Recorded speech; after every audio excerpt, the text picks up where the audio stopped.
Good afternoon, everyone. My name is Julianne Lee of the Truly Julie Experience, and I welcome you all to my annual Earth Day conversation. Every year since 1970, Earth Day has been recognized worldwide on April 22nd.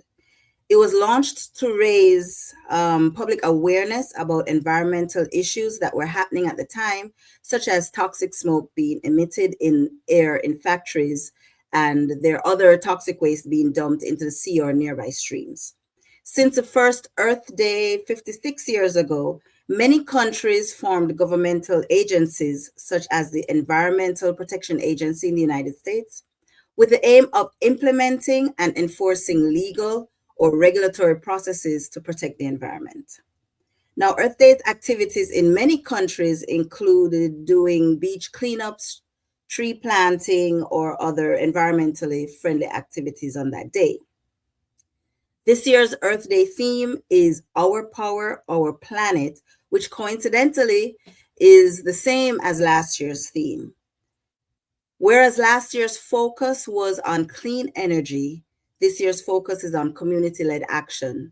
And one of the key focus areas is ecosystem restoration, supporting tree planting and biodiversity projects. In line with that focus area, the topic for today's show is reducing food insecurity, one backyard at a time. And we have four enthusiastic experts who are excited to have this discussion. Today, I will be speaking with Jamila Falak and Talia Mohammed, who are both from the Caribbean Philanthropic Alliance Foundation.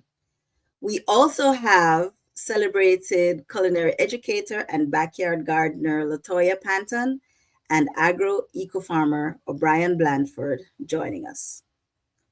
Now, to start with Jamila.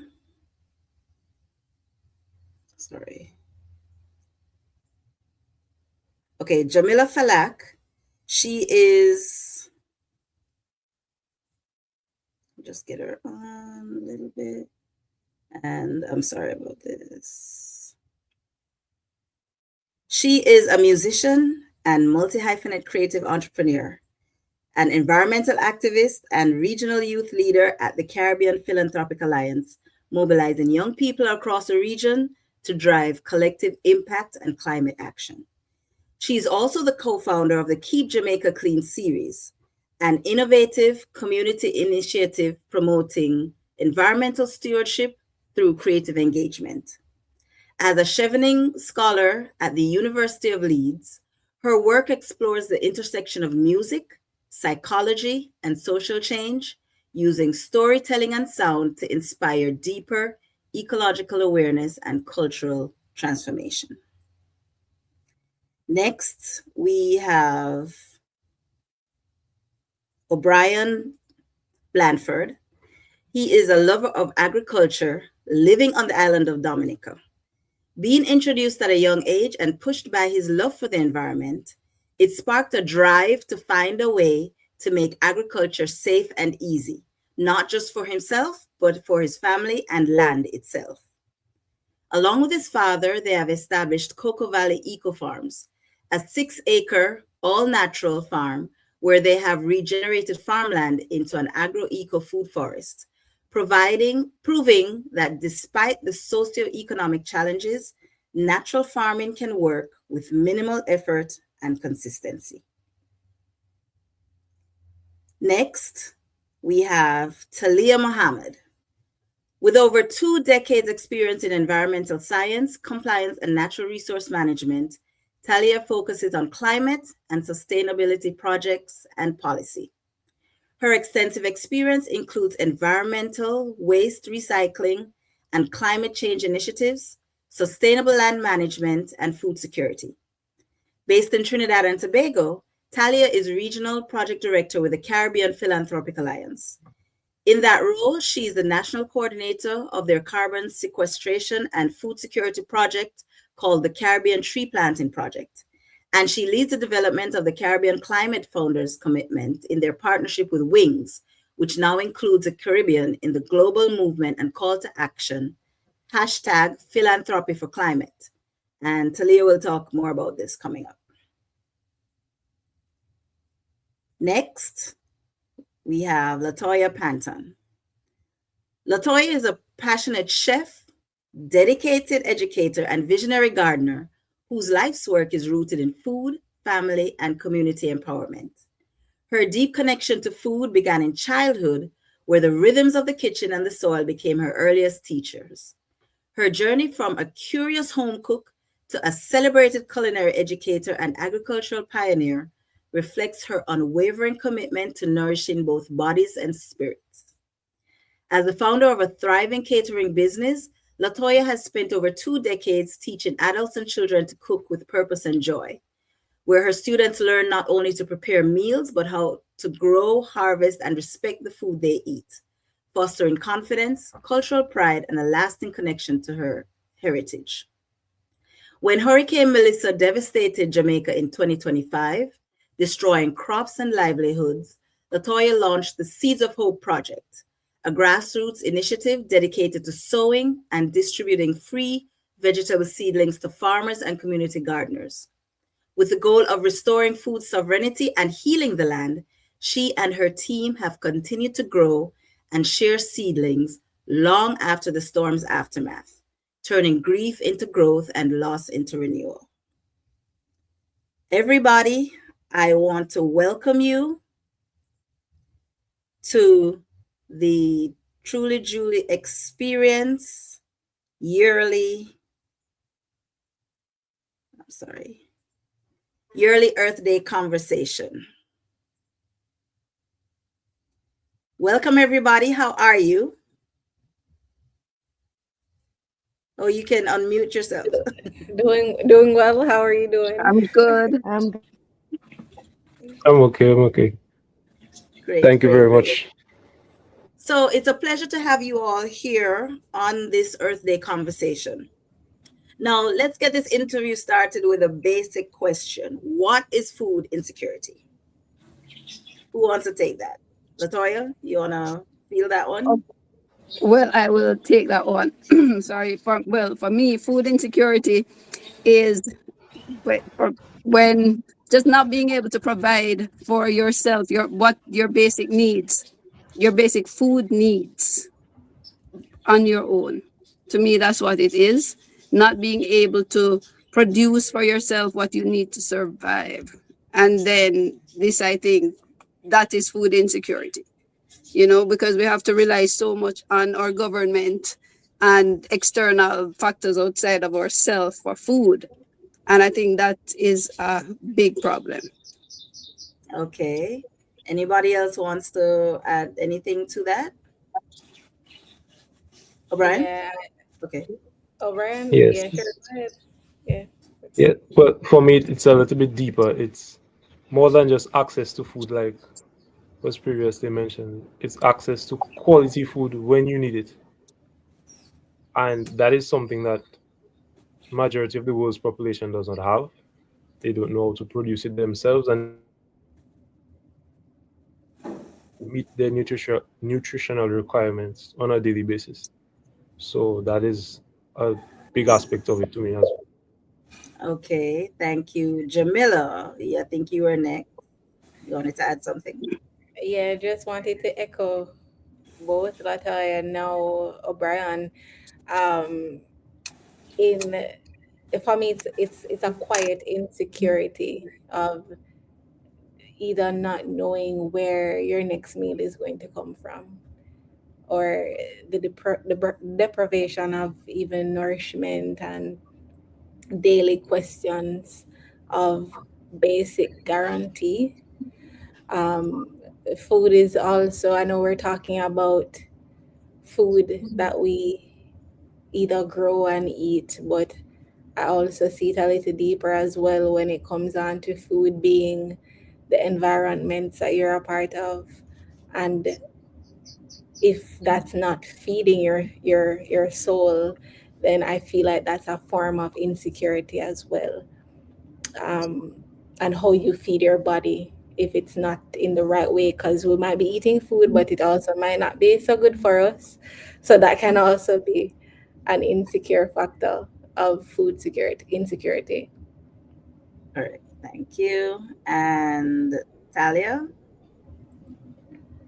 So I would say that the main points brought up are very much true to food insecurity, availability, access, utilization, even the nutritional content.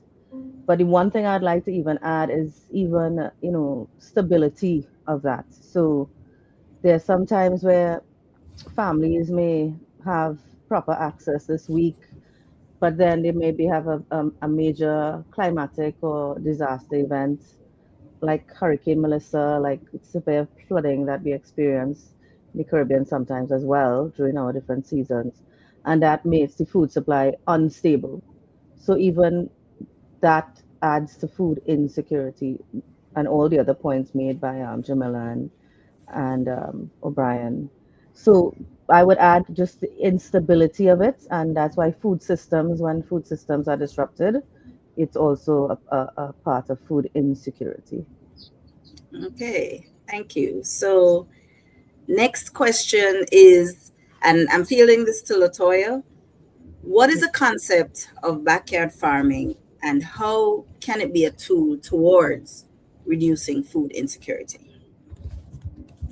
Okay, so backyard gardening for me, that is being able to produce what it is that your family needs, your subsistence needs right there, being able to produce the on the land where you are living. That's backyard gardening. And also, how can we the last part of your question? How can it backyard gardening be a tool towards reducing food insecurity, towards lessening food insecurity using backyard gardening? Okay. Okay, so I think in terms of lessening the food insecurity, I think once persons have that power in their hands to produce their own foods and knowing how to do it well, this will definitely reduce food insecurity. So if a household knows how to, let's say, let's look at a simple thing that we all use, like cabbage, carrots, no, cabbage, tomatoes, simple things like that. I think if backyard gardeners know how to produce these things and how to do it, to be doing it consistently, rotating their harvest so that they know they always have these things. If they're educated on it, that's the first thing I think, education, because a lot of persons know how to go and plant a tomato. But how do you get your tomato up to full production, getting all that you can from it, taking care of the pests and the diseases that will come so that you don't have to worry about food insecurity. You know that you will have it. So I think that's one way we can reduce that food insecurity. Education, very important. I think for us to reduce the food insecurity. To answer that question. Okay. And I think I'm going to field this next question to O'Brien because we know that with backyard farming, the concept, at least from my understanding, would be, any patch of, land that you have, you're using that to see how you can plant what it is you need to plant, as Latoya said, your tomatoes, cabbage, anything like that, so you can have for yourself. However, there are a lot of people that are not comfortable with doing any kind of farming, planting, dealing with plants or anything like that because they were not either used to it growing up or they haven't been encouraged to do it. They think they don't have the knowledge to plant anything and have anything grow properly. Now, as far as you having your own farm, and for anybody else who does the backyard farming, um, how can people get comfortable doing farming, backyard or otherwise, even without an agricultural background? Because people think that in order to grow stuff, you need to, have so much Mm-hmm. education, be a professional farmer, things like that. So how can people get comfortable doing that in their own whatever space they have in their wherever they live? Well, first of all, it's very easy, I will say, because for me, I did not always love farming when I just started or when I was introduced to it as a young person. And that helped me realize that certain things can be nurtured and you can learn over time. So it's basically the same thing with a plant. It starts small. You don't always expect it to do as well as you might see or get to the top result that you want to, but you start somewhere. So for me and for anybody, it's first of all realizing that as long as you have land around you, as long as you're not in the ocean, you can grow something. And it doesn't have to be as big, it doesn't have to be large scale. Can start somewhere. And another thing is that food can be adapted. And a lot of people have this misconception that you need a special type of soil, you need special amendments to get stuff to grow. That may be applicable in certain cases, but in majority of the world, as long as there is soil and water, and you understand your environment and you understand how to get stuff to grow, then you can grow food. So that's the first thing. And the second thing is also keeping it as natural as possible, especially when you start on a small scale, because the environment is always there and you can use that to your advantage. And food is something that, as much as yes, we currently know have that's all. When we did do our transition, because we started first of all doing conventional agriculture, we had this piece of land, first of all, that we decided we're not going to do anything with for a good amount of years. And we started converting that area piece by piece. So you can do it from small scale to large. It's really easy when you do it that way. And then your land, your soil, the things you have on hand. You could have grasses, you could have food peels. You know, a lot of us, like we say, we have access to food, especially in the Caribbean. So we have bio waste that we have to dispose of. And how can we dispose of those things and create nutrients out of them or extract nutrients out of them, especially, and then put that back into the soil or put that back into your small pot if it's something like that that you have. And so when we started doing research into it, we understand. That's where the education part comes in, like Latoya likes to mention, and I appreciate that. That you have to educate yourself on how do you get from point A to point B? How do you turn an empty pot to a pot of soil? And then how do you turn that to a fruit bearing plant? So that is where I would start. You have a couple of what I would do as a person is you You take a kind of little bit of you're breaking up sometimes, O'Brien. okay, go Yeah, ahead. yeah. So what I would do is you search and you gather information and make sure that the information that you gather among a wide base is similar and that it makes practical sense. Because sometimes people have a hard time finding information that works. So you gather information that is similar from different people, and then you try it out, you experiment. And that way you can see what will work for you. Okay, so that brings me to a question about some of the myths you mentioned, some of the myths around backyard farming, in that people think that you have to have all this land or you have to have all these kinds of material in order to be a successful backyard farmer. And then another question is, you mentioned um, making sure you do your research and get enough information, correct information to help you in your farming. A question I have is, where are some of the best places to go and get information so that you can say that, okay, I got information from this place, and you can depend on that information being correct?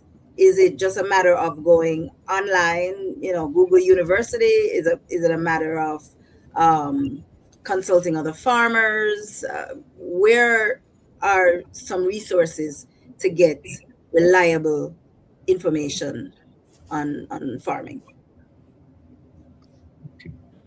Well, Well, I think Latoya, you want to start okay. answering Yeah, that question? I'm thinking one good, well, there are many sources now that we have available to us. Videos on YouTube, you can Google, you can use your AI.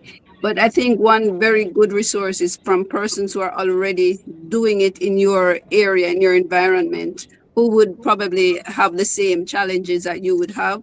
They have been doing it. You can get this information from them. I think that's a very good source. And also the agricultural extension services that are provided by the government to utilize these, because I realize I'm seeing here in Jamaica, a lot of backyard gardeners do not utilize the extension services because they assume that it's just for the farmers. Farmers. It's for the bigger farmers, so they don't utilize it. So I'm thinking that's a good place to start. And as O'Brien said, gather information from a very wide base, and then just look at everything, condense it, see the similarities, and work from there. We have a lot of resources available to us now than we did in the past.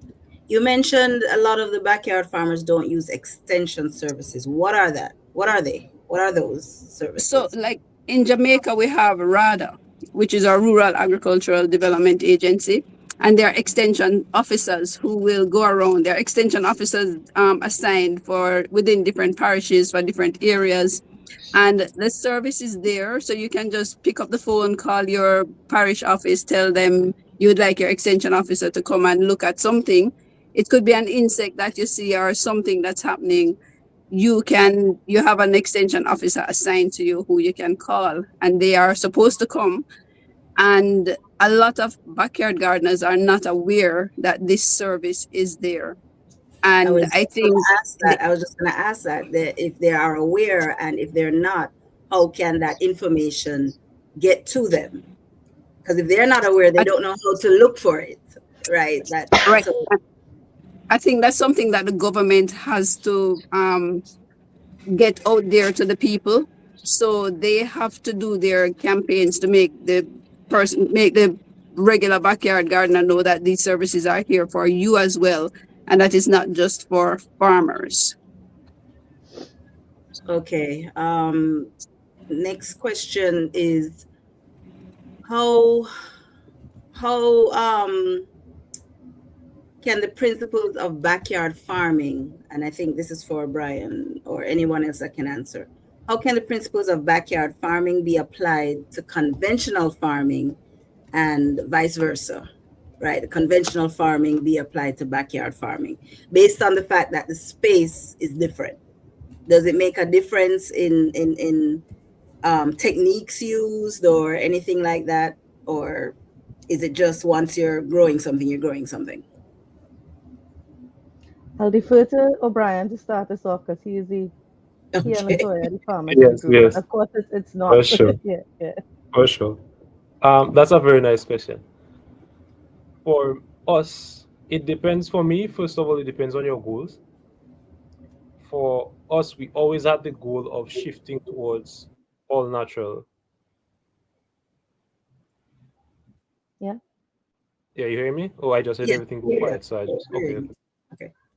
So it depends on your goals, but it also depends on your analysis of your environment and being honest with yourself in the sense of how will what I do and the techniques that I use impact my environment. So for us, that was one of the things, because I will tell you, in conventional agriculture, you do use a lot of pesticides, herbicides, fertilizers, and we know and we are suffering the effects in the world right now for seeing those results of those things being used on a large scale. For quick example, the sargassum that right now is so unpredictable. when you actually do the research, you realize that that sargassum has been existing in the Sargasso Sea for a large amount of time. But because Mm-hmm. of the constant inputs of fertilizers, it allowed them to grow at a massive rate that right now we're not even getting the sargassum from that area. It actually is traveling from Latin America below and coming back up Mm-hmm. and affecting us so bad. So that is one of the things on a personal level you have to realize, okay, what techniques do I implement? For us, the reason we love natural farming and the reason that it is so nice to mix that into backyard farming when it's on a small scale is because that you have control of the microclimates, the microenvironment in that area, and it will give you quicker results in a shorter space of time instead of trying to convert an entire area. So to get a bit into the science of that, it all comes down to the microbial activity in that area. And the soil, basically, healthy soil is basically a good house for microbiology. And the more good microbiology that you have in your soil, the healthier soil that you will have, the healthier food that you have to eat. That is as simple as I can put it for you. And the thing is, in each environment, you have different temperatures, you have different soil types, you have different climatic changes that happen either on a smaller duration, shorter duration, Mm-hmm. longer duration of time. That can impact what might happen in Jamaica or what might happen in Dominica. But the base of it would be that how do I grow good microbiology that would impact my environment and my food? And that is a base that you can start with anywhere in the world. And Mm-hmm. for us, research that we did, and when I say research, I don't just mean finding information. Your backyard, your pot, even can be a place where you experiment and you record your results. For us, I will give a short example. For 20 years, my dad had issues growing tomatoes directly in the soil because in our environment where we are on our part of the island, we have higher levels of rainfall, which means more moisture in the soil. And more moisture in the soil helps certain bacteria to thrive. Now, there is a very common, I even forgot the name of it. The name just slipped my mind. But we call it bacterial wilt. That is Mm-hmm. something that affects the roots of the tomatoes, cause them to die. Right. For 20 years, we had issues with that. But one of the things that we found out was how to grow a bacteria called bac, sorry, it's a bacillus. Mm-hmm. And what it does is it helps to balance the microbes in that area. Microbiome. Right, it's a Mm-hmm. microbiome. Mm-hmm. And what that will do is it allows the tomatoes to grow without the bad ones or the population of the bad ones being so bad that it affects the roots and causes the plant to wilt.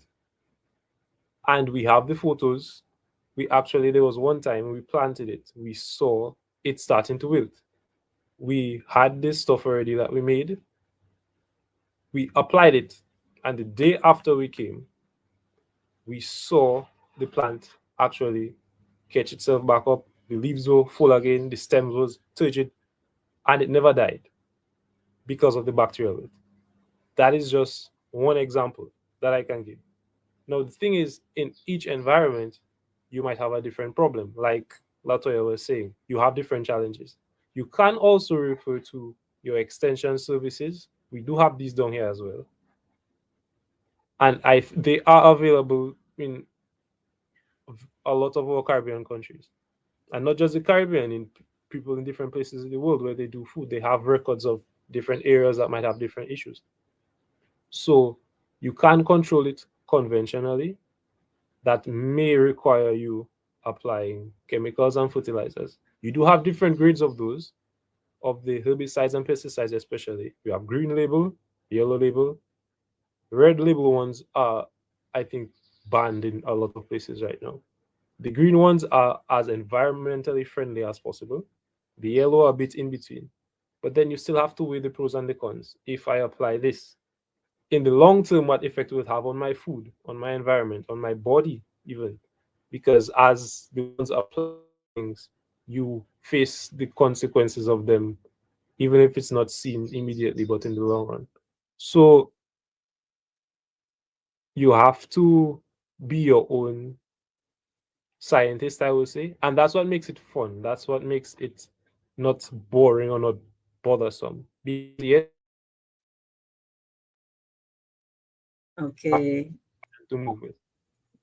Yeah. All right.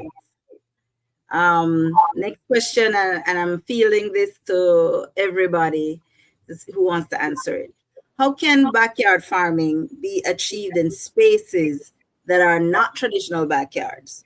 Right. So we're thinking of backyard farming as in you have a patch, you have a lawn, you go outside your house. How about, can that be achieved in places that traditionally don't have any land? Like, let's say you live in an apartment and you only have a balcony, or Mm-hmm. you know, the space that you do have is just concreted off. So yes, you do have some space in the back, but you don't have any land to plant.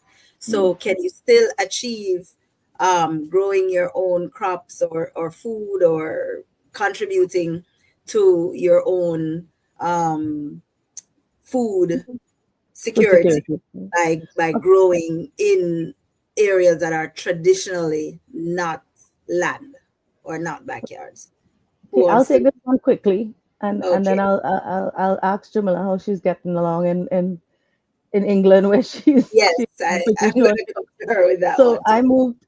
I moved houses about two times in my life, and I moved from a space where we had big backyards with, just think of a traditional Caribbean household of yesteryear that had lawn and grass and trees and coconut trees and lemon trees and everything. And I grew up in that space, and then we moved over time, and literally you know, it was overwhelming to not have all that access to the different fruit trees, but also just not being having the ability to go outside and be in a green space. So I think it's very important. Is this still in Trinidad that Yeah, where you're it's talking about? Okay. It's still in Trinidad. Okay. So, as the place gets more urbanized, these things are happening, land sizes are reducing and just people downsize. So that's what my parents did. We downsized and we moved to a smaller house. And now I'm with my mother in a much smaller place. And it's important that people recognize not just a green space to grow food, but just a green space to live in, because we are human beings are from nature, and there's so much um, data now that demonstrates that having something green around you is important even for your mental health. So back to the question about very specifically, how do we support having some ability to grow some food of some sort in a space that might be very small? As you guys know, I traveled to New York for a conference, and I'm in my friend's small little apartment. But that doesn't mean she doesn't have a couple pots. And I think the answer is container farming, or what is called container growing, and understanding that you don't need a big plot of land or even soil on the ground to grow something. Plants grow very well in pots or containers. And once you have the correct mindset, like what O'Brien was speaking about just now, having the correct ability, the ability within yourself to say, I'm excited about it. I want to I want to do this, and I focus on it, and you do your own research. It's important that we we go online and we seek out the correct information. They have some of these fake information, and I get people send those all the time on these chats that we have with this. They stick one root in the ground, and then next thing you know is a tree growing out, and these Asian people growing food that's not real. So don't set your expectations too high when you grow, and you now start to grow in containers. But containers are very important. Pots, anything you could recycle and upcycle.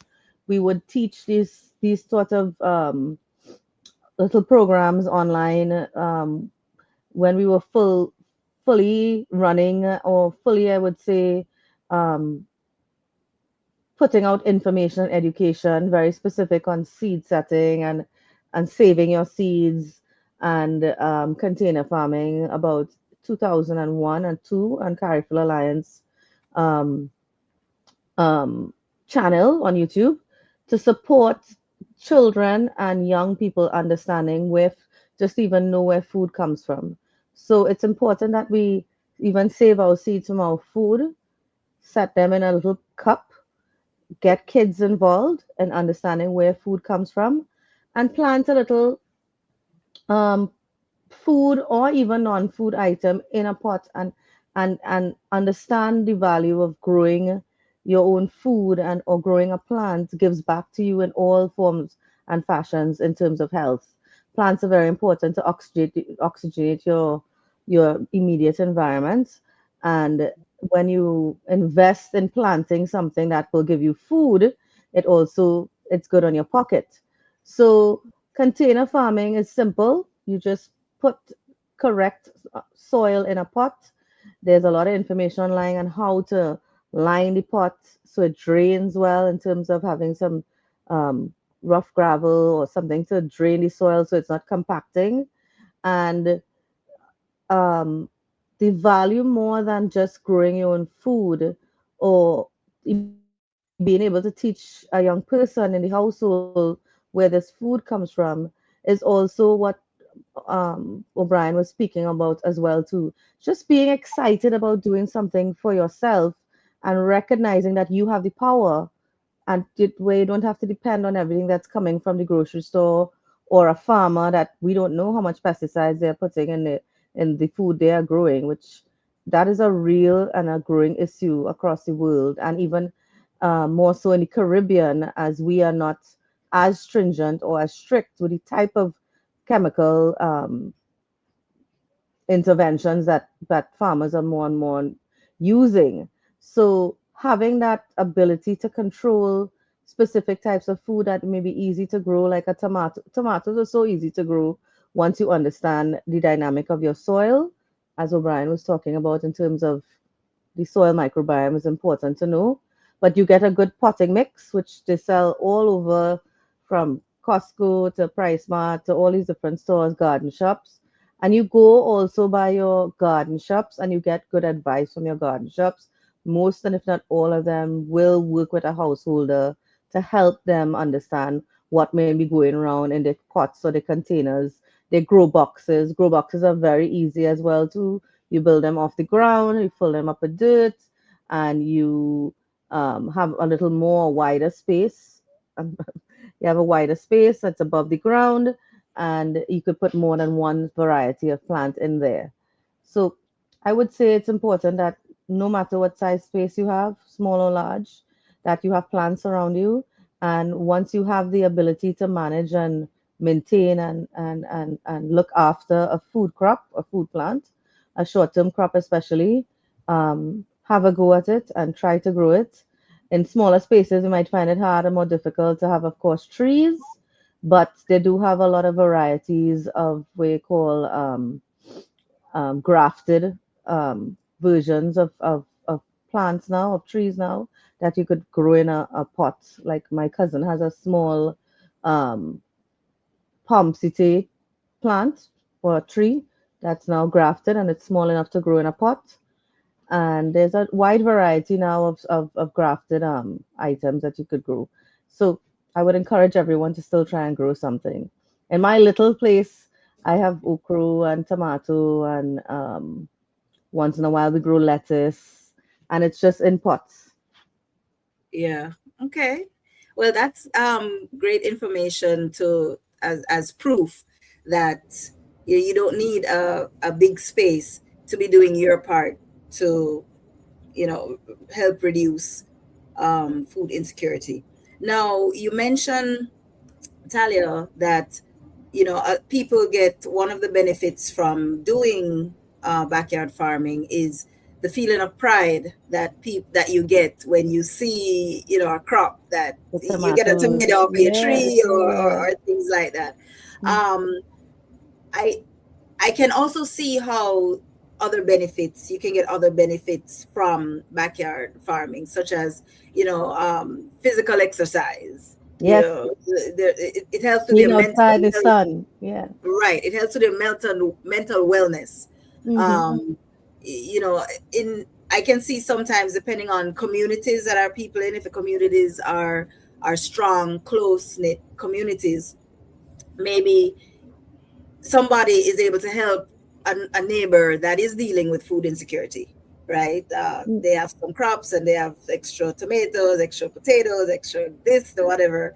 So you can literally be helping others Yes. reducing their food insecurity issues that they may have, that they can't, either they physically don't have the money to get something, they don't have the physical capability of getting to a location, and so you can kind of be helping out with that. To go to Jamila. Now, I know we are all in the Caribbean. We have Jamaica on the line, we have Trinidad, Talia, we have Dominica with O'Brien.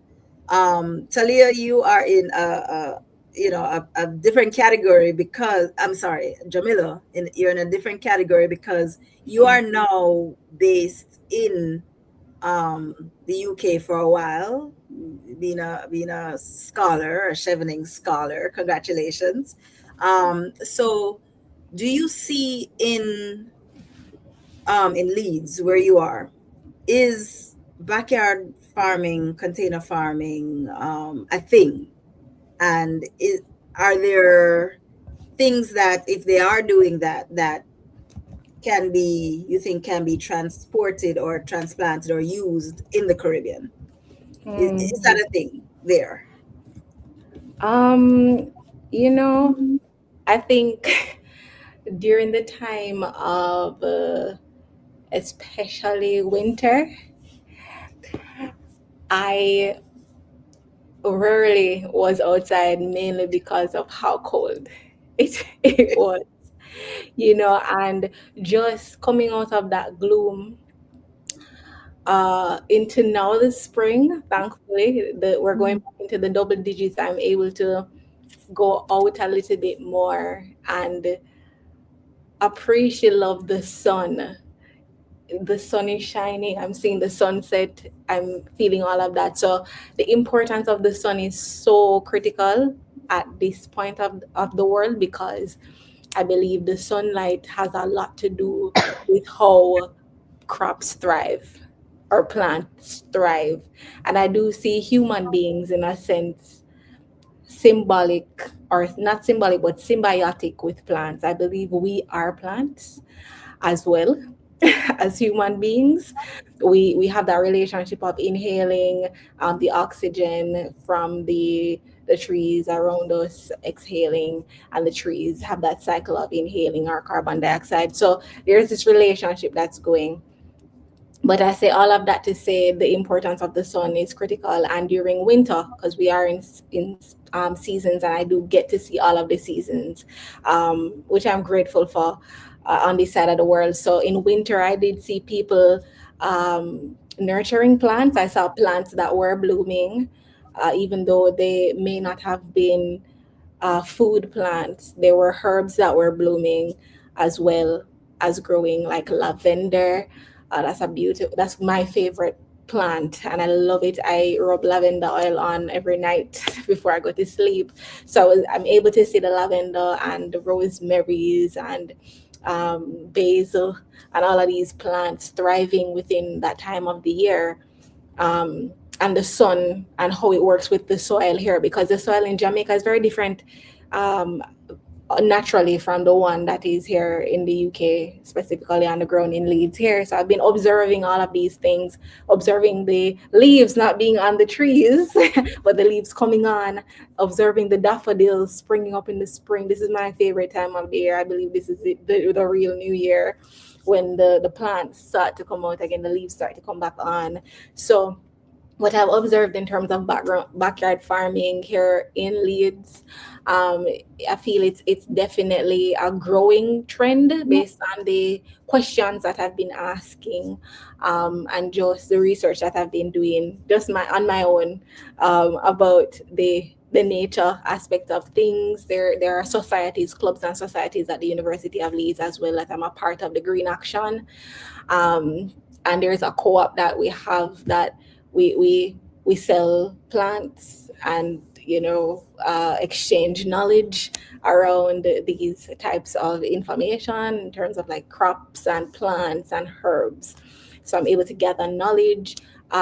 People, as I mentioned, it's a growing trend. So there are students who mention the allotments of even their balcony gardens, and I'm able to see crops on the university as well. As you walk in the pathways, they're very huge on fauna that thrives within the environment. So that's one thing that I've noticed so far, that the flowers know their place and their time, and they come alive when they're supposed to, and they die when they're supposed to. And I think it's all beautiful.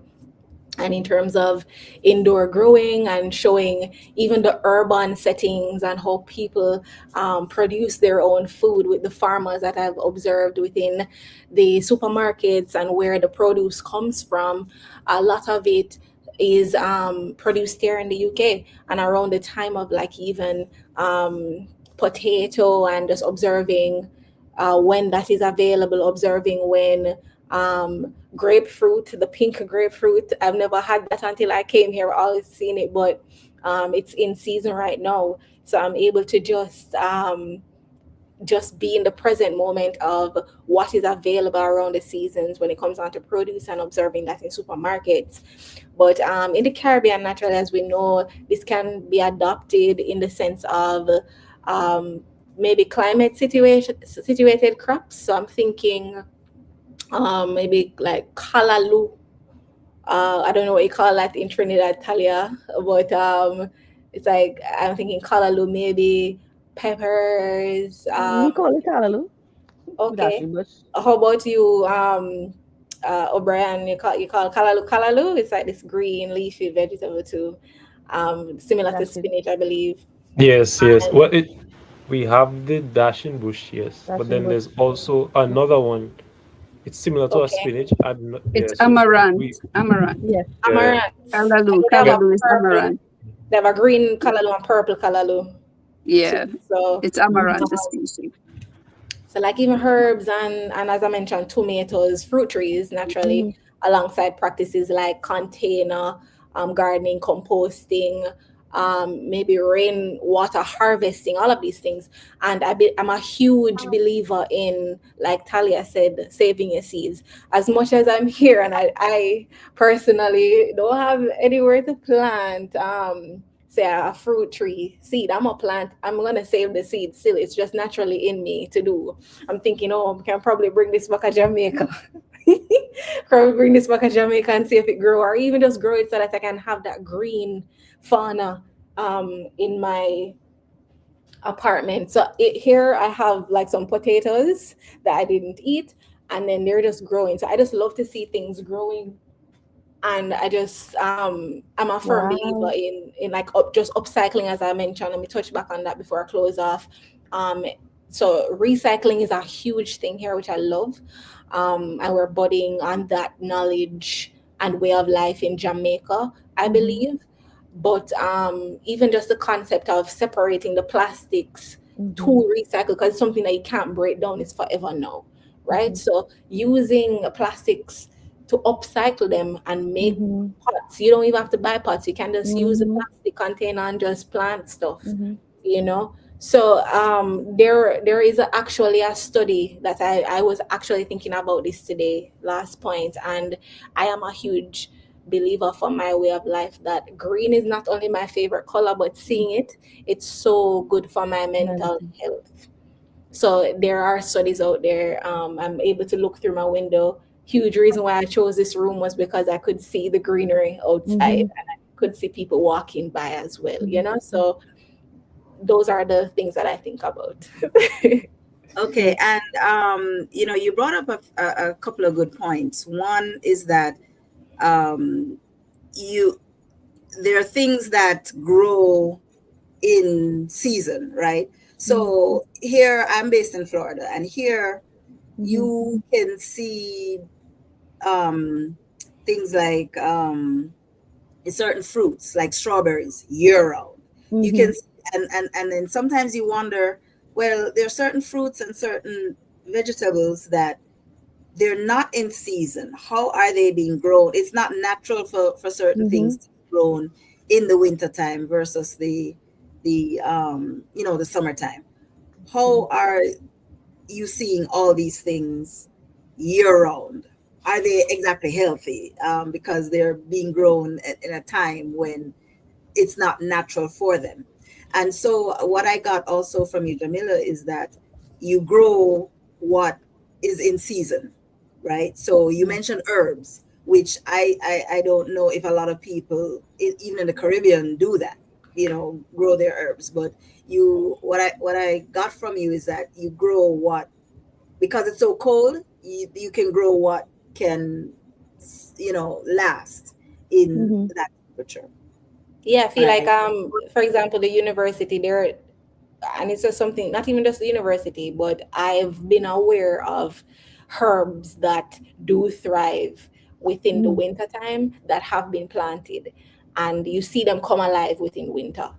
Mhm. Not, Yeah. granted, not everybody unfortunately will notice these things, and I think we all should be aware of these things, but not everybody know that these like lavender and basil and Mhm. herbs, that you can use these things for your well-being. Mhm. And so yeah, they're available within winter, so they come, and they're not blooming now.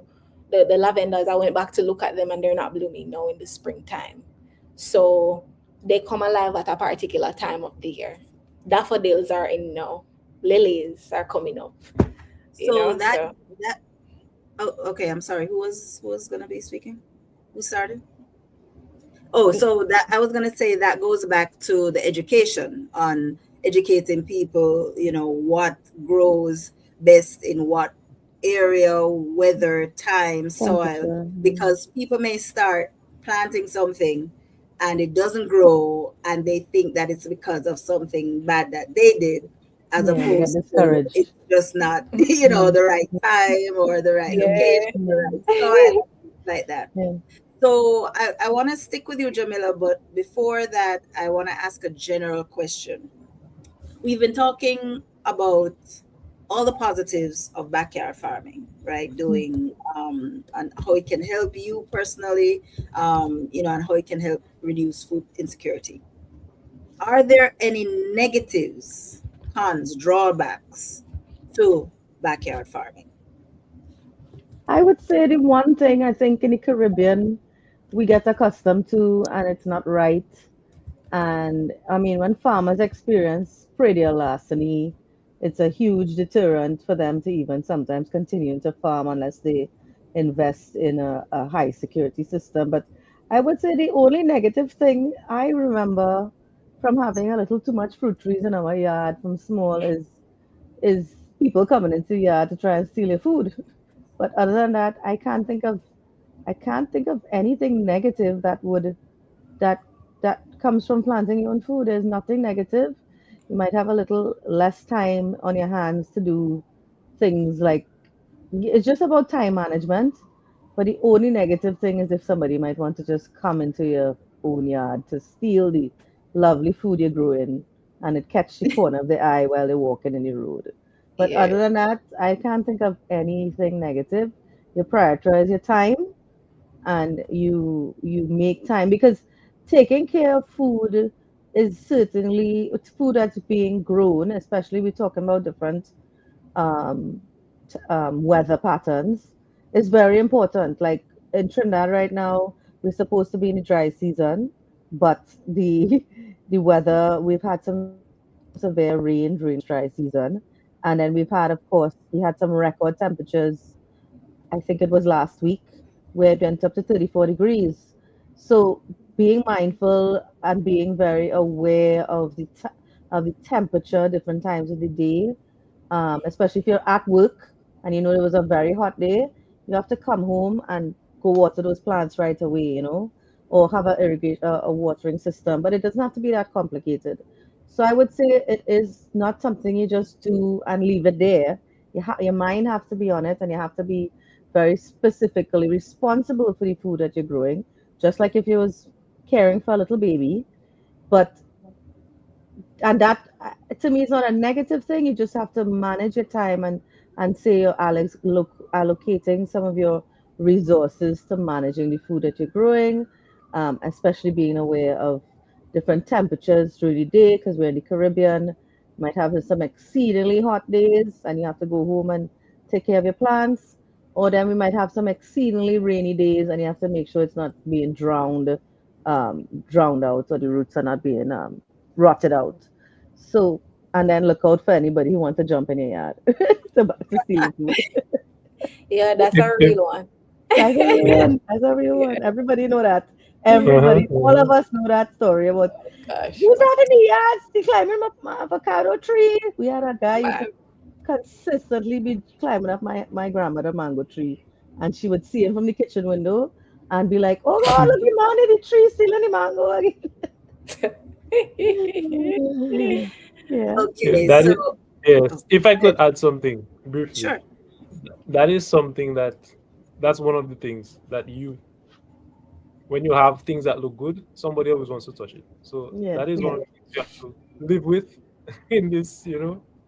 But Talia mentioned a couple of them that are things that can deter people, unable, lack of control of your environment sometimes, be it rainfall, be it pest and disease, be it Mm-hmm. extreme heat, not being able to provide nutrients or have them available on time. The nice thing with backyard farming is because majority of it is being done in a small space, you having control of that environment, you can control those things. So eventually what will happen, which for us, which did happen even on a large scale, we used to have experiences with rainfall. When the entire area was fully banana farm, you would have rain, and in 15, 20 minutes you would see it running off the soil, it would take your topsoil away, it would be dirty. Mm-hmm. When we have the flip side where it's very dry, you can see that the leaves look wilted and they look like they beat down. And we always had issues with that. Right now, when we have rainfall, it takes a very, very long time for us to see surface runoff, which means two things: that one, a lot of the water is being stored in the soil, which is a very good thing. And two, when we do see it running, it's almost very clear. So that means that all of your topsoil is being held together. When it is dry, we actually see the plants even doing a bit better than if it's consistently raining, because microbes and you have bacteria and fungi and all those things, they like breathing, they like oxygen, they like being aerated. So when you do it right, you find your balance in your area and for what you grow. So for us, it's something that we eventually learned how to, I wouldn't even say manage, but we created the environment for that to thrive on its own. So yes, you have to put in some work in the start. It takes some time, it takes some effort, takes some dedication. Like Talia said, you can't just leave it and turn your back. But once you do the right thing properly, then once you establish that over time, you create a system where it takes care of itself. So that is that's why I'm very excited. Like you tell people to be as hard in the start, yeah, time and effort. But once you set it up properly, like if I lean a little bit to the side and you see my background, you see that bunch of bananas there. The Yeah. first time we har- Beautiful. the first time we harvested it was 200 pounds. My dad and Wow. I decided we were going to challenge ourselves, and we both had to carry that thing. I actually videoed us, That's crazy. 200 pounds of banana in one tree. and How some the Oh of my poor them, God. tree, how the poor tree was yeah. lifting that up. And the tree Well, if you looking see strong too. Is exactly, that if the I stood true? behind that tree, you would not see me. That's the thing. This thing Wow. is so That's a huge huge banana Oh my tree. that gosh. this is one of the Wow. smaller ones. Wow. Oh, wow. Yeah. And if you look at the leaves as well, you see no signs of disease. Yes, None it's of a them are like. browning. None of them are. Mm, And what happens is plants in that stage, when they transition from vegetative growth to fruit bearing, it tends to weaken them a bit because of the shift. And that one has a full bunch and nothing. So Wow. even with the things like black sickle token, you have the green disease, you have the yellowing disease. Also, another thing that I would encourage people to do is when you do backyard farming, and I think I would have an idea that Latoya has a bit of an idea what I'm going to say. Your local varieties of your foods are very, very, very important because I True. mean That's what a it should be. simple Oh yeah. mhm, a simple analogy. We have Jamila in England right now. She has to hide from the winter because why? She's not used to that environment. So why would I, looking to plant something in a natural environment, try to look for a seed that came from America or some other place in the world? It may be Mhm. good, yes, but for a long-term, sustainable, environmentally resilient plant, you want something that grows in that area because it has a very good relationship with the microbiome. It's like your grandmother teaching you what to go in the backyard and where to go in the kitchen to look for something. You're going to find it very quickly. So we have to, those little things, those little tips can actually mm, help it fast forward a yeah. lot better. It'll have the what you call the adaptive capacity to deal with anything immediate as well too, because those things are stored in genetic code, and people don't understand sometimes that plants are so genetically strong and diverse and complex. People think they're not just because they don't move, I guess. I don't understand how some people could watch a I plant think and that not goes think back it's to the complex. education. I think that Yeah, goes back all around to education yeah, and where you're yeah, gonna get your valid and yes. your reliable information from. You Right. know, And Julie, one thing. go ahead, Latoya. Yeah, one thing I wanted to point out, you had said before about us having like different foods in when they're out of season, if it would be okay for us. Mm-hmm, There was something you had mentioned there, and I'm just saying for persons to be a little more open minded when it comes to like varieties from other areas which are similar to theirs. So like in Jamaica now, they have imported some Hass avocados from the Dominican Republic, which are gonna be able to give us avocados outside of our regular avocado season in Jamaica, mm-hmm, which I think that will be a great benefit because everybody loves avocado, and it's mm-hmm, also something we can look at importing. But mm-hmm, there are some persons who are already putting up resistance to mm-hmm. this new crop because it's something Wow. that they're not used to. It's a different shape avocado. It's not Yeah. ours, but it's not that it's coming from a cold region or anything. It's coming from the tropics, come from the DR right there.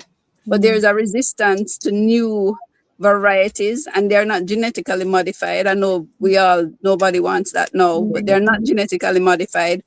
It's now that the world is getting smaller and we're learning more about what is available in other areas in within our region. mm-hmm, So just for persons to be a little more open-minded when it comes to new varieties that are coming in that are not genetically modified. mm-hmm.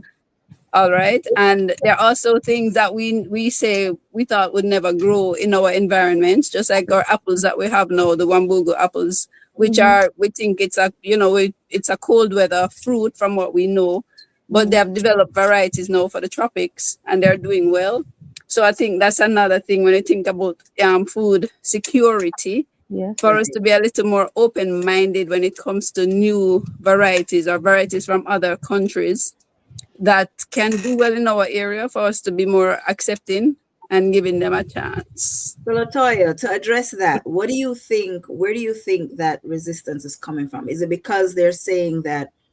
Is it because people are saying, "Oh, why are we importing when we have our stuff here, and we're not appreciating what we have, and why are we just getting from other places when we still don't?" Or is it just that people just don't like New, other Change.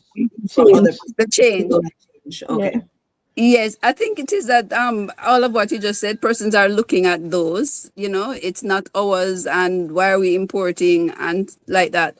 But in terms of like a crop, let's say the avocado or even the apples, these are things that are gonna be producing for us outside of our regular seasons. Okay, and this is where I think now food security is being looked at.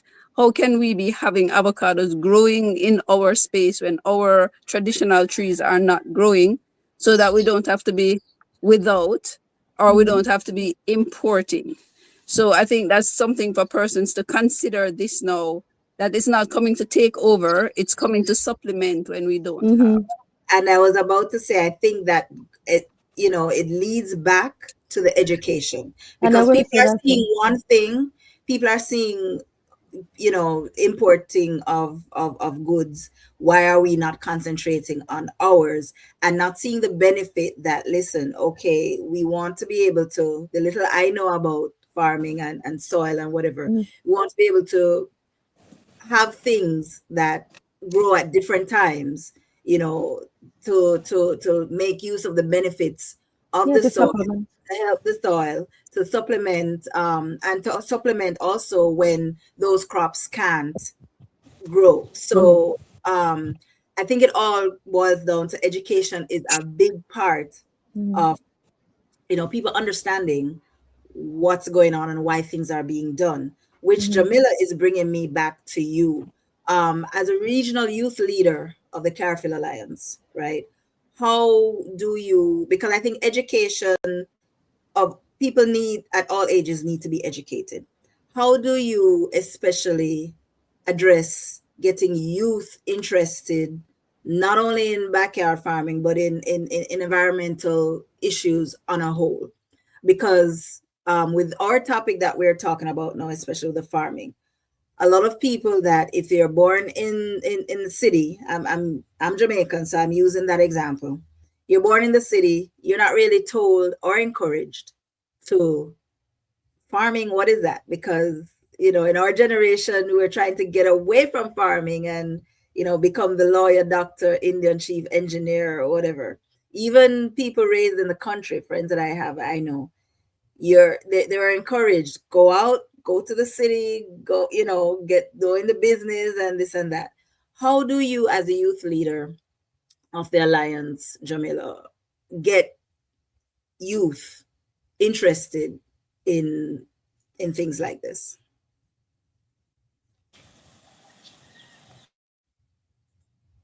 You're on mute. You're on mute. Okay. Oh, 1 second. Sorry, am I off now?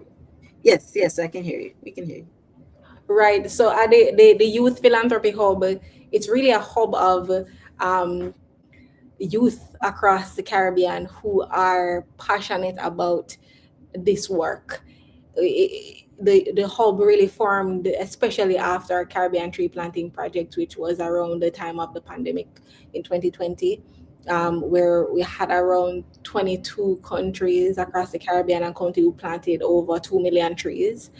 And so from even budding from that project and having that community knit together, I would say the Youth Hub at its core is people who are very much driven by environmental activity, and the hub sees that, right? So along the way, though, it's spanned even deeper than tree planting. It's gone into environmental cleanups, environmental advocacy, indigenous empowerment, learning the cultures that were before us, learning from the ancestors and what they did, and people who are rooted in the indigenous lands, and the knowledge to be prevalent within the hub and the alliance in general. So one thing that I found through this webbing and connection was the youth hub's importance around identity and creativity and economic opportunities that in the youth's individual lives they lead on the ground, whether it be in Antigua, Belize, in Jamaica, Trinidad and Tobago, Dominica, you name it. We have O'Brien on here who's from the hub, so he has his projects he's leading on ground, and I think the hub is really just a collective of minds who are doing this work to inspire other persons who are not so much within the guise of this information and life, to be inspired and to lead, hopefully, in this way. So, um, around food security and climate leadership, I felt that there is direct connection with impact and community and accessibility and just the exciting hands-on activities and initiatives that happen. For example, I can speak directly through the Keep Jamaica Clean series, um, which I'm one of the co-founders of On Ground in Jamaica. It's one of the outputs of the Youth Hub, and usually do around 4 cleanups per year, and it sees 4 major activities that are geared to bring community members together. Forest cleanups, um, we do beach cleanups, but we also bring on volunteers who are extension, now a part of the community, and are empowered to lead action within their various corners of the world. So it's being the change is what the Youth Hub is, and Mm-hmm. further extending to the broader populace of wherever you are in the Caribbean and to extension the world. Mm-hmm. Okay, now I'm throwing out a general question. What role should schools, churches, and community groups play in building a culture where growing food at home becomes the norm rather than the exception? Who wants to go with this one first? I'll jump in real quick, and then I'll leave my colleagues to definitely to add on more. But I think COVID really shook up the world. But for me, and just we're all very connected to people across the world, and recognizing how it shook up the Caribbean, very specifically for us to get serious with our food security. I cannot remember, and I'm 46 now, ever a time where I saw or heard, even even though we're more connected because of the digital age and being able to visually connect to something else happening because a flyer was sent to you about a backyard farming event or a community getting together across the whole of Trinidad. Every single entity I knew, from churches, from the Catholic Church to schools to community centers, were all planting. And I hoped this momentum would have kept going. It's been dwindling off a bit. And I kind of checked this in my own a non-scientific way. We took part in something called the ITEL Food Festival this year in Trinidad. And this is the second year we took part, and it's been going on for 3 years. And we had a lot of seedlings that we were selling for $1 with short crops, tomato, okra, cauliflower, all kind of thing. And we were selling them for $1. And at one point we didn't have enough last year to sell. And this year we struggled to sell all and even give them away at the end, even though it's just $1 for one. So it shows to me that people are not, it's not at the center of their mind anymore. And we're kind of falling back on this great upheaval and revival and understanding where your food comes from, and communities getting together to plant foods together, as well as entities. We had the Ministry of Education was had a whole program for primary schools to grow their own food. It still has some sort of funding right now available, I think, to the schools, but it's not as much as it was before. So I think it's important for us to recognize that as a community-led action is how we change the world right now. And there are some communities still in Trinidad that still are encouraging their members to come for workshops and doing grow boxes and things like that. There's still some schools I know teaching it at um at the the early childhood age brackets. But I feel like it's dwindling off, and I think we now need a second revival, that now COVID is going far from people's minds. So that's what I just wanted to say to start off this conversation. Part of the conversation. Do you think, Talia, based on what you Mhm, said, the difference mhm, between last year's event and mhm, this year's event, where this year you had difficulty, do you think it's just a matter of people just got busy, or people just have I forgotten because they're not, because COVID-19 is not raging anymore and we're not forced to be inside? Do you I think it's more think about just natural forget, or just got busy? I Right. So asked a couple people at the event, especially ones that I saw last year and they came back. Because we also, as you see behind me, we have breadfruit trees, right? So Raul Bermudez in Trinidad is one of our biggest donors of breadfruit trees. He gives away breadfruit trees all the time, and he always gives me to give at this specific event. So everybody wanted a tree. But I asked a couple people, especially some of the younger kids I know from just running around the place who parents were vendors, and they were like, Miss, I don't have time to do it this time. And I asked some adults as well too, and it seems that time is the priority, and as well as it's not urgent. I really think people thought they may have run out of food and they during COVID, and they were doing it as a important backup in case something did get worse and worse, you couldn't access food. But now that has gone away. So I think it's both. I can't tell you to what degree, but I think it's both. People are just now back to usual. It's back to business as usual. Nobody is working as remotely as before, so they're not at home as much. But also, they have gotten back comfortable in just buying it at the grocery and buying it wherever they used to buy it before COVID. do you find places like schools and church, would that be, well, first of all, do they participate in things like, having container gardens, or backyard farming? Do they do that themselves, or are those good places to, if they don't do that, are those good places to have like community gardens, or container gardens in like schools and churches? And should more of those kinds of organizations participate in something like that? Well, Latoya, you want Julie, yeah, to Julie, approve? I do think the schools can play a very big part in getting the young people, getting the students interested in growing their own food from the very young age, from kindergarten. I think that's a very good place to start with school gardens. And there's a 4-H club movements that this is a part of what they do. And all these things, I think they are falling off.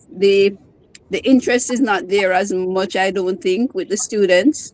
And I guess it's a time that we're living in now, so they need to come up with really creative ideas for the children to want to do this.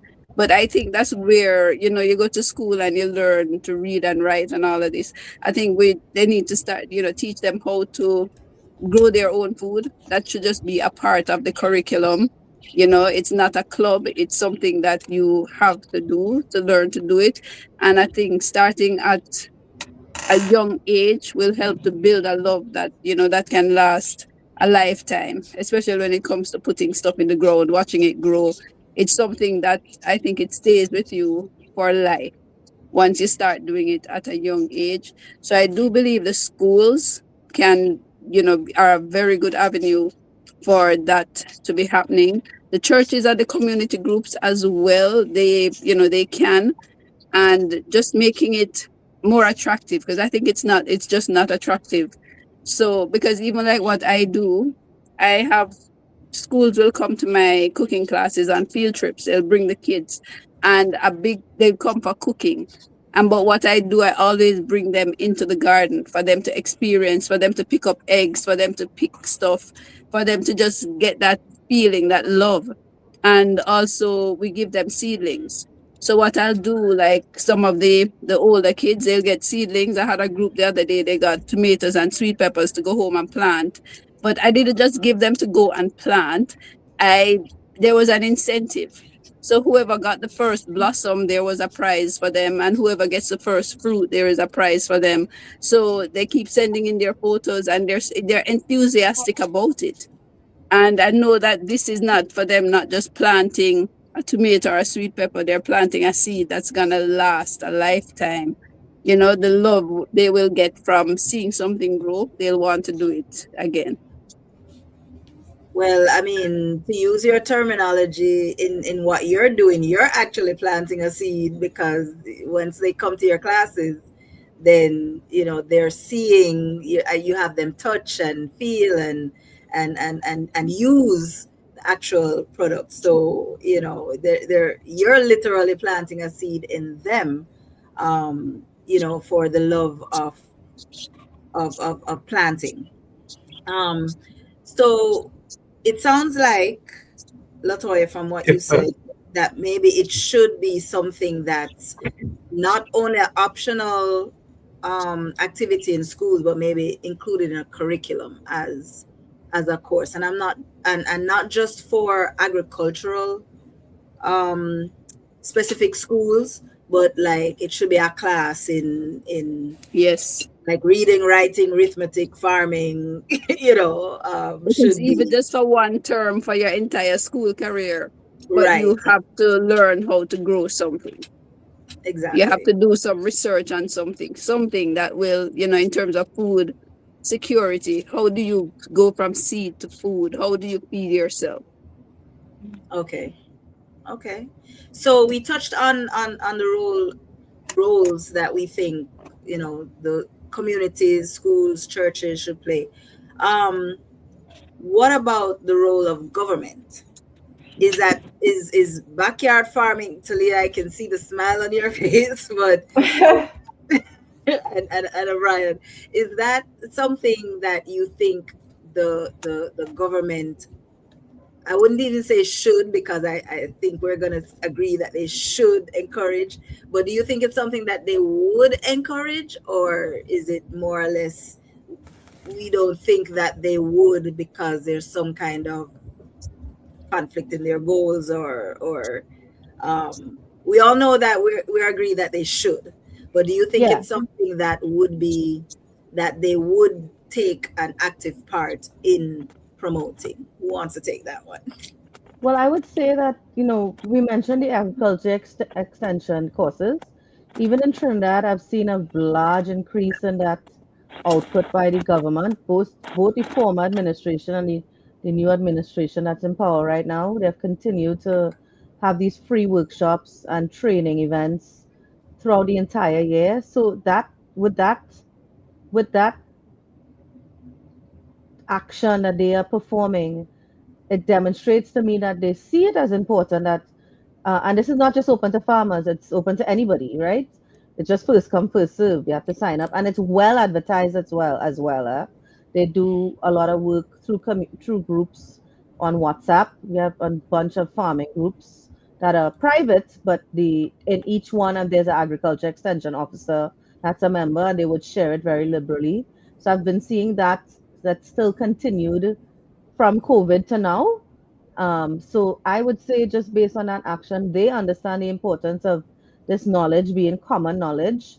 I would say that the gap is the educational curriculum, and it should be a standard or mandatory course or subject matter, even in primary school.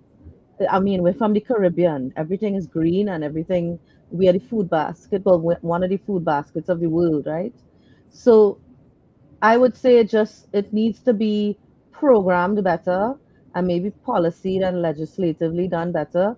But right now, I'm seeing this change in attitude and behaviors and actions coming from the different administrations and having courses and free workshops available to the public.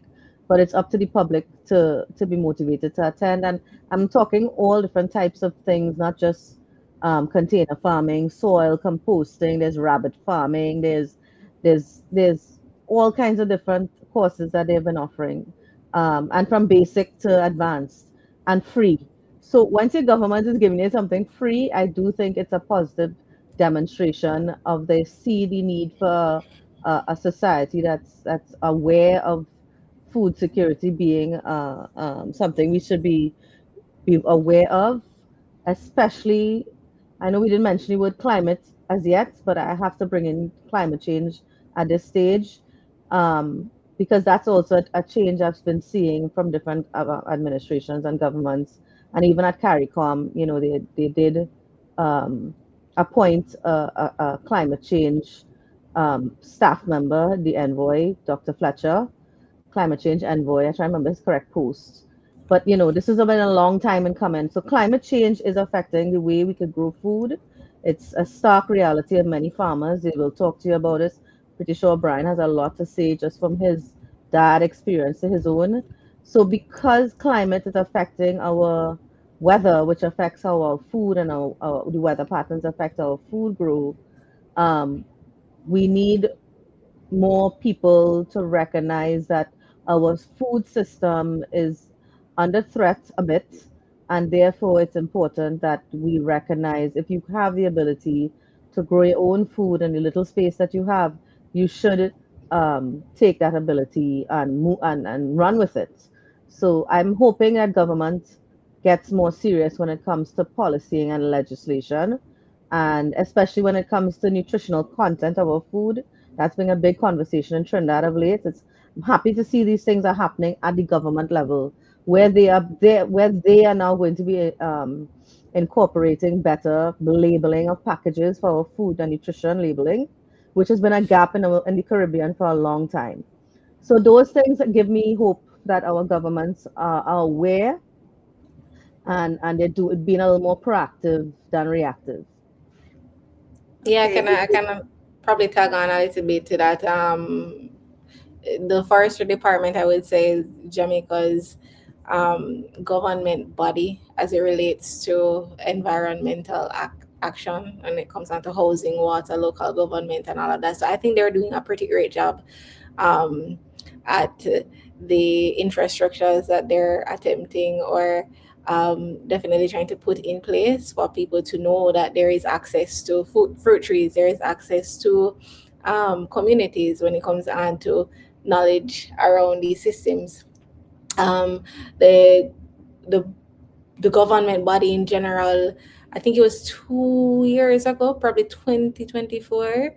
Um, there was a Labor Day that was centered around tree planting, and I felt in that moment that especially private and public sector along with the government especially saw the need to definitely mitigate climate change using that aspect of climate change, tree planting. So um, those are those are motions that I saw actively being taken, but for some reason, not so much seeing it as I'd love to see it being publicized. I would love the continuum of these actions to be as much as they're in the time. It would be great, especially after what we just saw with Hurricane Melissa, for there to be constant action around food security when it comes down to fruit trees and all of these things. So Talia touched on even like policy and education, but I also believe that if proper funding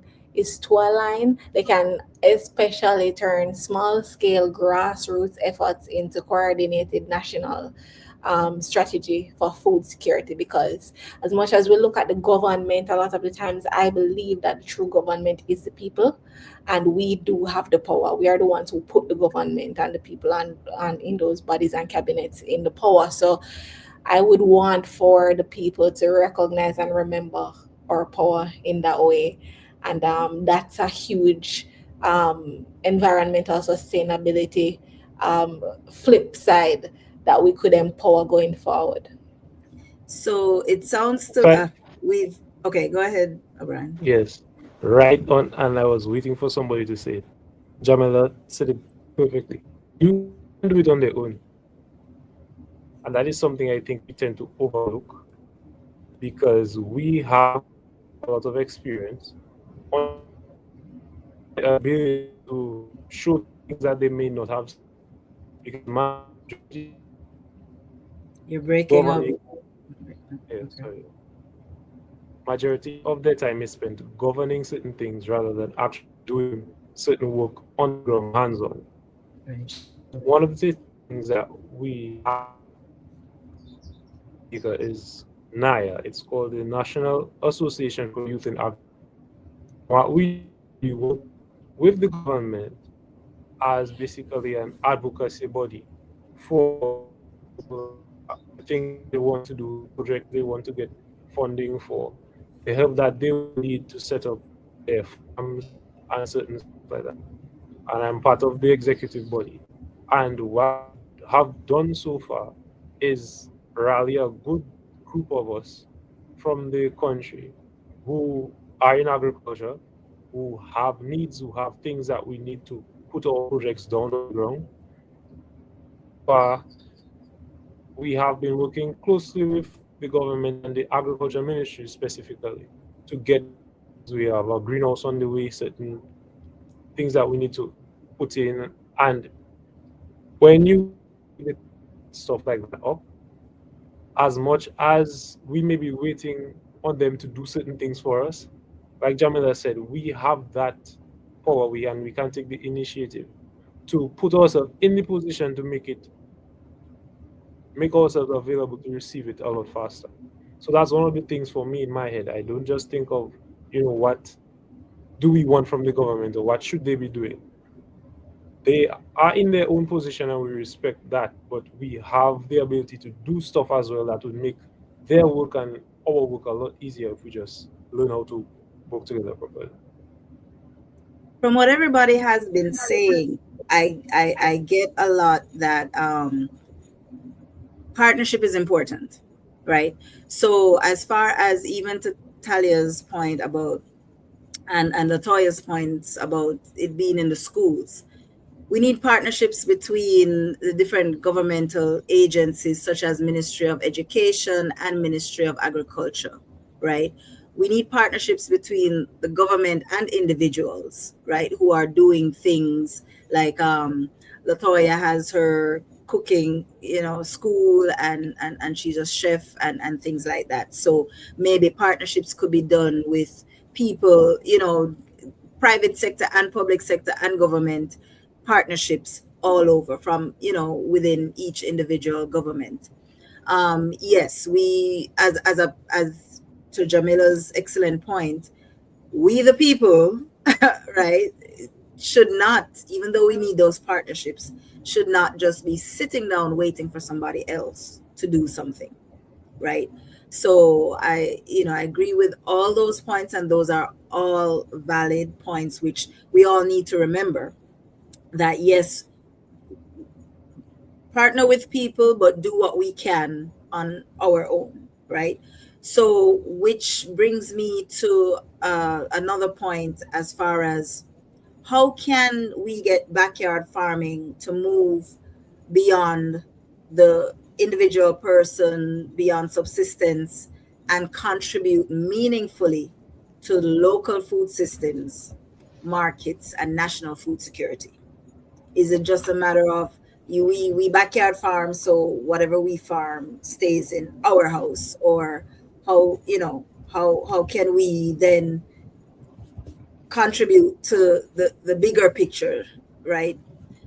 Because because we did see with climate change that Talia mentioned, Jamaica in the last 2 years had two Category 5 hurricanes back to back, right? One in 2024, which was Beryl, and one last year, which was right. So could backyard farming have reduced the food insecurity that Jamaica going through two hurricanes in the last 2 years? Could backyard farming actively by many members of society have reduced food insecurity issues that Jamaica? I think so. I do think so, Julie. Because one thing if community members can come together, so we say backyard garden, we think individual garden, but I think if within a community, people come together and agree to what they're going to plant. So like within my community here, we have like we're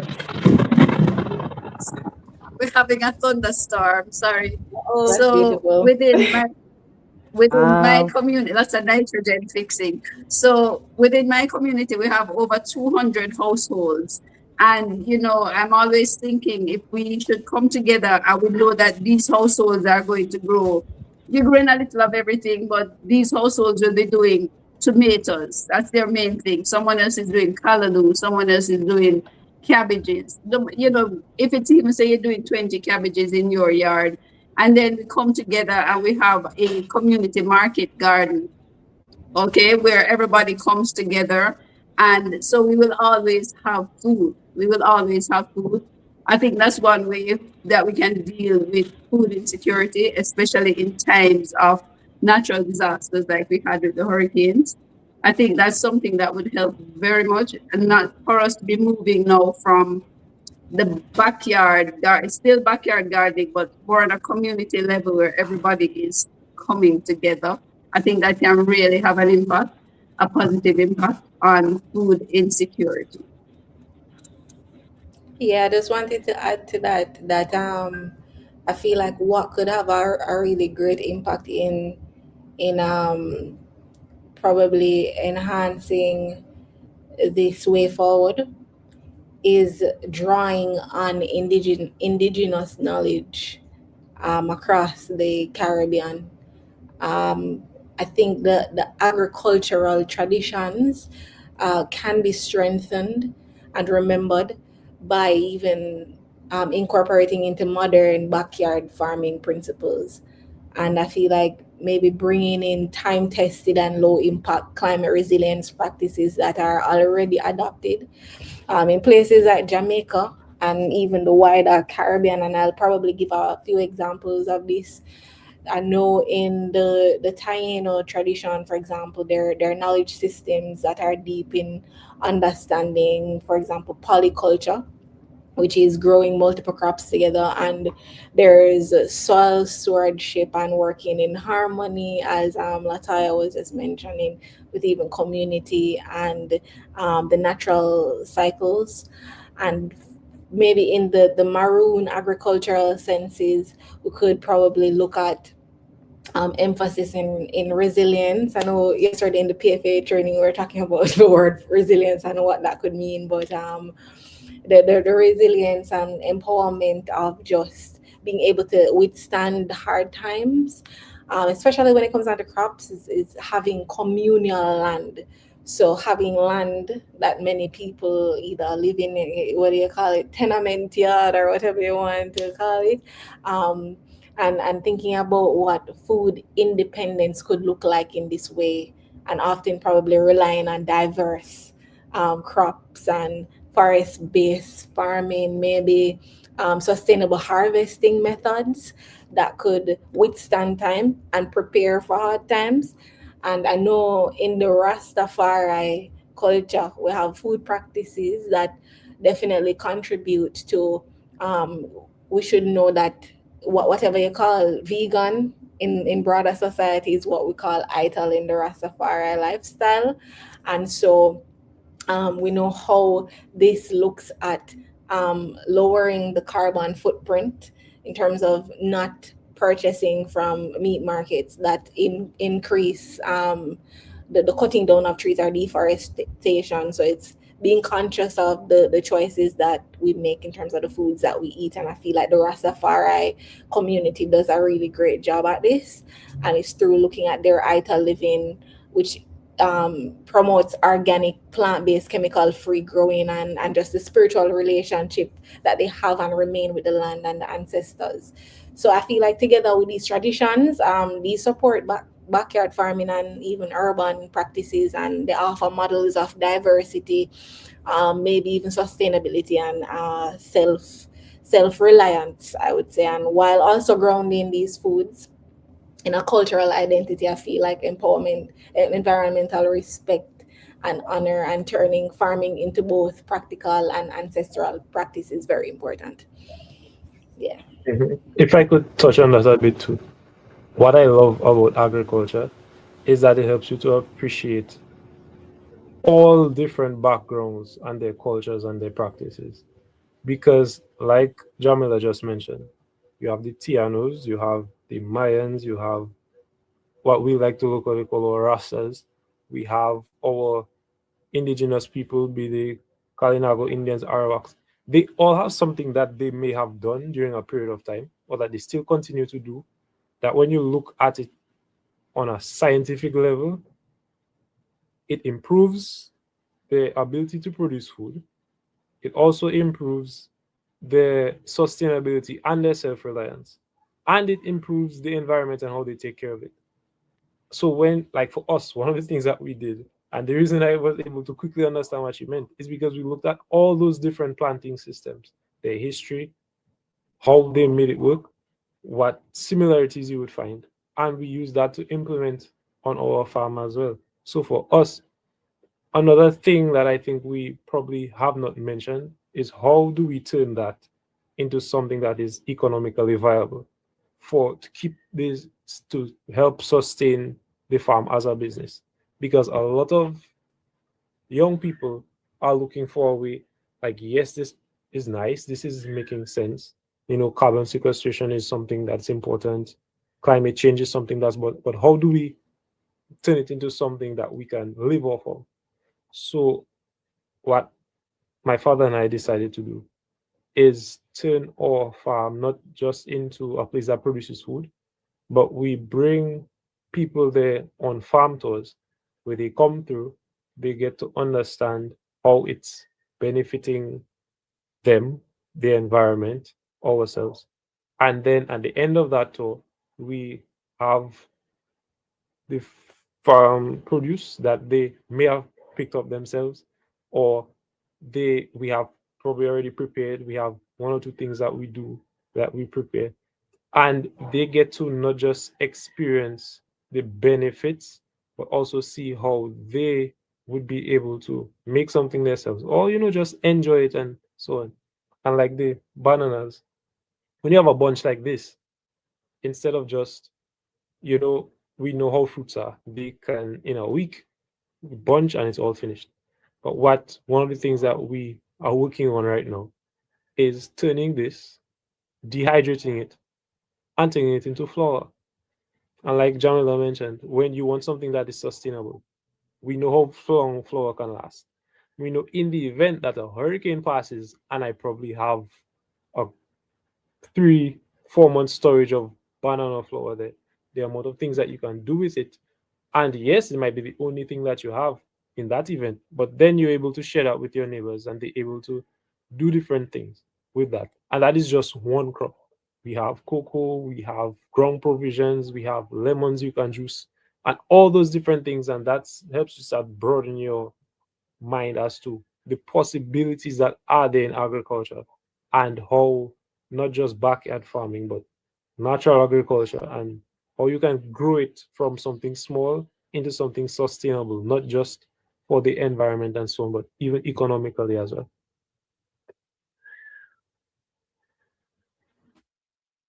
Well, O'Brien, I like that you brought up the fact that, as your example, you use, after you have the bananas, you can turn them into, banana flour. Because one thing that with backyard farming or any kind of farming, as a matter of fact, um, not only, let's say you have the bananas and you cook the bananas, but you turn it into flour. What's done with the leaves? What's done with, other parts of whatever crop it is that you grow. I know apples, they're used to make clothing, the apple skin, right? So different things that is not just a matter of growing to eat, but you can see a bigger picture of what else can the other materials that you get apart from the fruit itself, what can you do with that also? So it's not, yes, it's a matter that it goes towards reducing reliance on food outside and reducing food insufficiency, but there are also other things that you can do with the other materials and the other parts of whatever crop it is that you're growing. All right. Now, to start winding down, because this interview has gone much longer than we intended to, for each of you, I'm going to give you 30 seconds to leave the viewers with one thing that you want to leave them with. Okay, about backyard farming, reducing food insecurity, anything that you want to leave them with. 30 seconds. So I'm going to start with Latoya. You're on mute, Latoya. You're on mute. Oh, yeah. Well, one thing I would just want to encourage persons to just go out there and plant something, just a seed. The next tomato you eat, save a seed and grow it. And you may have challenges, your plant may not come, pest disease may take it, but from all that disappointment, you will learn a lot and you just go again and keep going. We all have green thumbs. Okay, and before you jump off, how can a person reach you? They want a chef for their event. They want to go to one of your cooking classes. They want to ask you more information about backyard farming. How can people reach in touch with you? Well, they can get on my social media platforms, Facebook, which is on my name, Latoya Johnson Panton, or my Instagram, My Jamaican Food Forest, or Delicious Occasions, Young Chefs, all of those things on social media, or in Jamaica, 876-509-0093.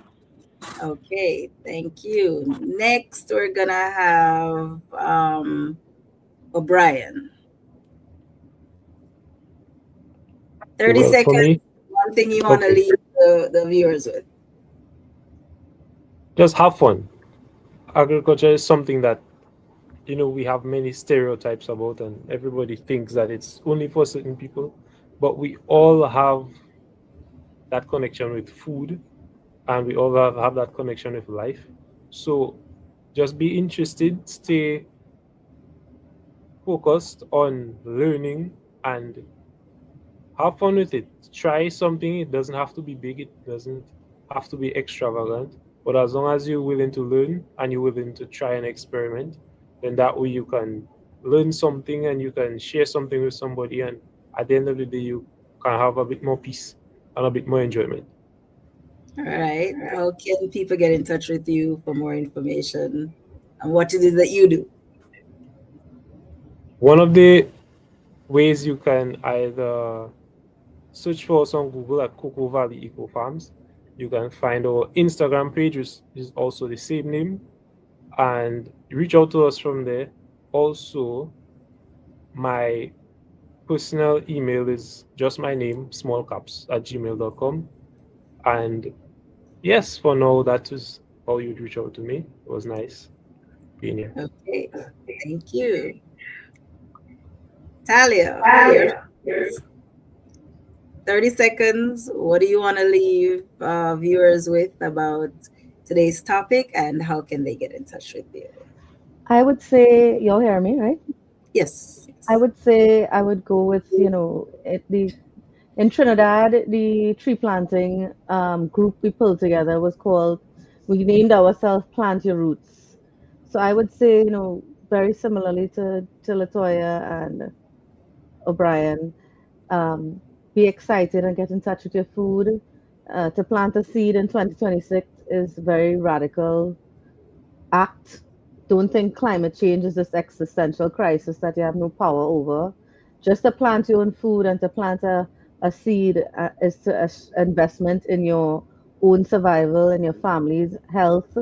And in the Caribbean, food security is like our front line right now, defense against the climate right now, and just these climate vulnerabilities and volatility that's happening to us. We mentioned floods and storms and hurricanes.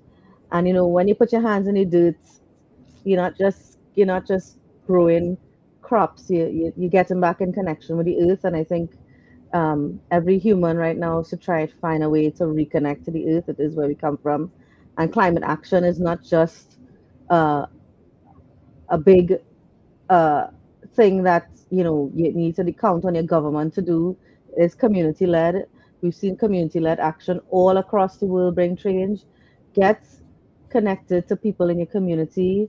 There are people out there. There are more and more people I know connecting through groups and small little community NGOs, and they are doing things. Work with your fellow neighbor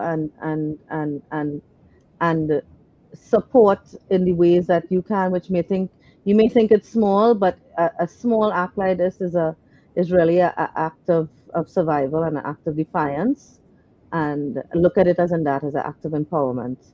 Let me get in touch with you. So to get in touch with us at Carryfill, It's www.cariphilalliance.com, CARIPHILALLIANCE.com, .org, sorry, not .com. You could get in touch with me via 1-868-394-9258, and my email is projectdirector@cariphilalliance.org. Thank you. Okay, thank you. And last but definitely not least, Jamila. I'd say that for anybody who's watching right now, just to remember that food security or anything at all, it doesn't really start in policy rooms. It starts in your hands, in your homes, and in how you choose to relate to the land around you and the environment around you. So whether it's gonna be in on your balcony, whether it's gonna be in your backyard, or whether it's gonna be in in a fruit that you bought in a supermarket, use that seed and plant it, because you have the power. And I would implore people to start communities or join one, join empowered spaces that can help you grow, not just plants, but help you as a person grow, because you are also symbiotic to a plant. um, let's reconnect to your roots, reconnect to your indigenous practices, whatever your ancestors used to probably do to enhance the environment. Question and research, and look back on those practices and see how you can employ them going forward, and draw on encouraging practices that are uplifting the environment around you. So whether it be producing your own food or restoring relationships with the land, with the earth, with each other, with future generations, overall, you have the power to make the best choices for the future. Okay, and how can somebody get in touch with you? They want to join the Youth Hub, and I'll give them your information. All right, so my personal Instagram is at JAMILAFALAK. The Carifil Alliance has multiple handles, but once you type in Caribbean Philanthropic Alliance social media, you should be able to find the handles that way on Google. And to reach me via email, you can reach me by youth lead, that's youth, LEAD, at Carifil, that's CARIPHIL, Alliance, ALLIANCE.org.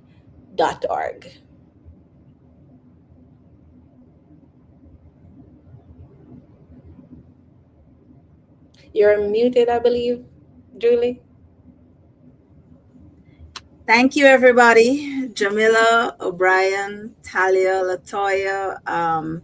You all are such an awesome panel. Everything that you're doing is I don't want to use the word awesome again, but that's a word that comes to mind.